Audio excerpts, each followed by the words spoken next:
হেই everyone, তোমরা সবাই কেমন আছো? আমিও ভালো আছি। আজ বিশ্বকর্মা পুজো ও রান্না পুজো বাড়ি একই দিনে পড়েছে। আর আমার মা দেখো আগের দিন থেকে হার আংটি সব পরিয়ে রেখেছে। আর আজকের দিনে কে পড়ায় বলো তো? আমার আন্টি পড়ায়। তো আমি পড়তে গিয়েছিলাম এবং পড়তে থেকে এসেও গেছি। তো গিয়ে দেখি ঘরের ভেতরে কী হচ্ছে, আর এসে দেখি না গাড়ি দুটোর পুজোও হয়ে গেছে। আর একটু আগে ছুটি দিলে ভালো হতো, গাড়ি পুজোটাকে দেখতে পারতাম, ভিডিও ভালোভাবে করতে পারতাম। আর এদিকে প্রসাদ আমি খেলাম পেয়ারা, আমার পেয়ারাটাকে খুব ভালো লাগে বলে আমি পেয়ারাটাকে। আর এদিকে দেখি না আমার ভাইয়ের গাড়িও পুজো হয়ে গেছে। তারপর আমি মুড়ি মাখিয়ে খেয়ে নিলাম। আমার আলু সিদ্ধ দিয়ে মুড়ি খেতে সত্যি হেব্বি লাগে। খেয়ে দিয়ে যেতে হবে, নাহলে সেখানে গিয়ে খিদে পেয়ে গেলে না অবস্থা খারাপ হয়ে যাবে আমার। তো এই জামাটা পরবো, তো চলে গেছে তোমাদের দেখিয়ে দিই। তো গাইস আমি এখন রেডি হয়ে গেছি, শুধু আমার মেকআপ বাকি আর চুল বাঁধাটাই বাকি। তো চলে এখন মেকআপটা করে আসি আর চুলটা বেঁধে আসি। তো গাইস দেখতে পাচ্ছেন, তারপর আমি মেকআপের জন্য আমি এখানে প্রোডাক্ট ইউজ করলাম ক্রিমটা মুখে মেখে নিলাম। তার ভালো করে মুখে ঢুকিয়ে ভালো করে ঘষে মেখে নিলাম। তারপর ফেয়ার লাভলিটাও ভালোভাবে মেখে নিলাম। দেখতে পাচ্ছেন ভালোভাবে ঘষে মাখছি। তারপর মেখে নিলাম ফাউন্ডেশনটাও ভালোভাবে মেখে নিচ্ছি। ফেস পাউডারটা ভালোভাবে অ্যাপ্লাই করে নিচ্ছি।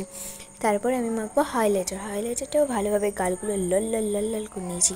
আর এদিকে আইশ্যাডো করে নিলাম লাল আর সোনালি কালার। লাস্ট আমার লিপস্টিক এবং ডার্ক করে আমি পরিয়েছি, ভালো লাগছিলো কিন্তু গাইস। তো দেখুন আমাকে কেমন লাগছে। আর লাস্ট হচ্ছে আমার চুল বাঁধাটা বাকি ছিল। চুলটা ভাবছি আমি শুধু নটে করেই চলে যাব। তো আমি পুরো ফুলফিল রেডি। এবার আমার মা গাড়ি স্টার্ট করলো, আমরা যাওয়ার জন্য তৈরি। তো গাইস দেখতে পাচ্ছেন আমাদের গাড়ি যাচ্ছে, আর আমার পিছনে আমার বাবার গাড়ি আসছে, আমার বাবা আর দিদা আসছে। আর তোমাদের যেটা দেখাবো, এই হচ্ছে শ্মশানের ভেতরে মন্দির, পুরো শ্মশানের মাঝখানে অবস্থিত। দেখেই মনে হচ্ছে শ্মশান, তোমরা গাইস রাস্তাটাকে দেখে ভুলেছো। ফাইনালি গাইস আমরা পৌঁছে গেলাম সেই জেঠুদের বাড়ি, মানে মিস্ত্রিদের বাড়ি, যে আমাদের বাড়ি করেছে তাদেরই রান্না পুজো বাড়ি আমার নিমন্ত্রণ ছিল। আর আমার বাবুকে কেমন লাগছে বা কমেন্টে জানো। তো আমরা এখন ভেতরে যাচ্ছি, গলির ভেতরে একটু অনেকটা ভেতরে আছে।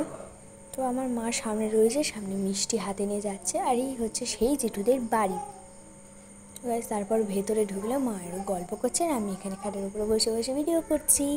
তারপরে জেঠু আসন পাচ্ছে আমরা খাবো বলে। আর দেখো জেঠিমা ওদিকে ভাত নিয়ে পান্তা নিয়ে দাঁড়িয়ে আছে। আর আমি এখানে বসবো, কেননা আমি বেশি দূরে বসতে ভালো লাগে না, একেবারে খেয়ে দিয়ে উঠেই বসবো।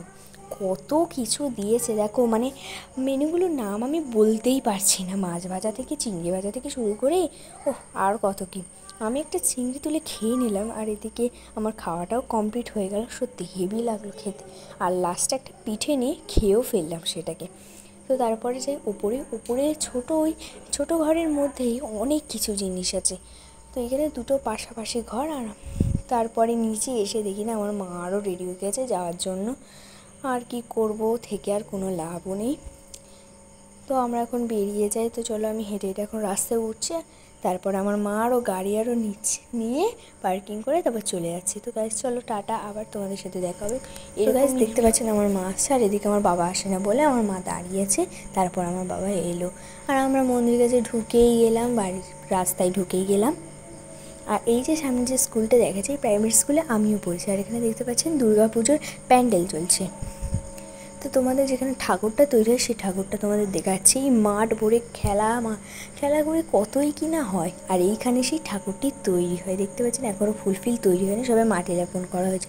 আর আমি বাড়িতেও পৌঁছে গেলাম। বাড়িতেও গিয়ে ভাবছি যা খেয়েছি, এবার চুপ করে না বসে থাকলে না আমার কিছু হবে না। তারপর চুপ করে গিয়ে চেয়ারে বসে রয়েছি। তো এরকম ভিডিও নিয়ে আমি আবার আসবো। তো আজকের মতো টাটা, বাই বাই গাইস। আবার আসবো, তোমাদের জন্যই আসতে হবে।